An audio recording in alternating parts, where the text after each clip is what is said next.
ഇന്നത്തെ വീഡിയോയിൽ നമ്മൾ നോക്കാൻ പോണത് മൗറീഷ്യസിലെ കൃഷി രീതികളെ പറ്റിയിട്ടാണ്. അപ്പോൾ ഇവിടെ 90% കൃഷി ചെയ്യുന്നത് കരിമ്പാണ് ഇവിടെ. അപ്പോൾ അതുകൊണ്ട് തന്നെ ഇവിടെ ഷുഗർ ഫാക്ടറികൾ ഇഷ്ടംപോലെ ഉണ്ട്.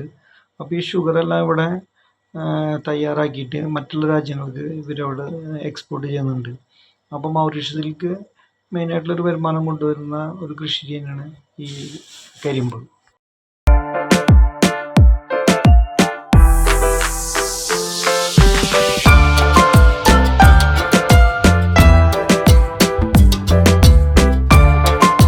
അതുപോലെ തന്നെ നമ്മുടെ കേരളത്തിൽ കിട്ടുന്ന എല്ലാ പച്ചക്കറികളും നമുക്ക് ഈ മൗറീഷ്യസിലും കിട്ടും. ഇതെല്ലാം തന്നെ ഇവിടെ തന്നെ ഉൽപ്പാദിപ്പിക്കുന്നതാണ് അവർ. അപ്പോൾ ഈ നമ്മൾ നാട്ടിൽ കാണുന്ന ഈ റോബസ്റ്റ്, അതുപോലെ ചെറുപഴം, അതെല്ലാം ഇവിടെയും ഇവർ തന്നെ കൃഷി ചെയ്തിട്ട് ഉൽപ്പാദിപ്പിക്കുന്നുണ്ട്. അതുപോലെ തന്നെ എല്ലാ പച്ചക്കറികളും, തക്കാളി, ക്യാരറ്റ്, അതുപോലെ വഴുതനങ്ങ, എല്ലാ സാധനങ്ങളും നമ്മുടെ കേരളത്തിൽ എന്തൊക്കെ പച്ചക്കറി കിട്ടുന്നുണ്ട് അതെല്ലാം ഇവരിവിടെ തന്നെ സ്വന്തമായിട്ട് കൃഷി ചെയ്തിട്ട് ഉൽപ്പാദിപ്പിക്കുന്നുണ്ട്.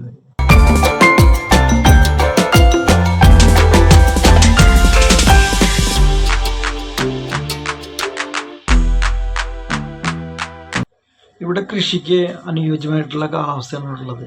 ഇവിടെ ആഴ്ചയിൽ 2-3 ദിവസം മഴ കിട്ടാറുണ്ട്.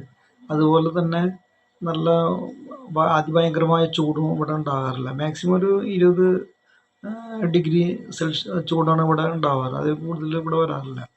പിന്നെ അതുപോലെ അധികം തണുപ്പും ഉണ്ടാകാറില്ല. ഒരു മീഡിയം ലെവലിൽ നിൽക്കാറുള്ളൂ. അപ്പോൾ അതുകൊണ്ട് തന്നെ കൃഷിക്ക് പറ്റിയിട്ടുള്ളൊരു നല്ലൊരു ക്ലൈമറ്റാണ് മൗറീഷ്യസിലുള്ളത്. അപ്പോൾ ഇന്നത്തെ വിശേഷങ്ങൾ ഇത്രയേ ഉള്ളൂ.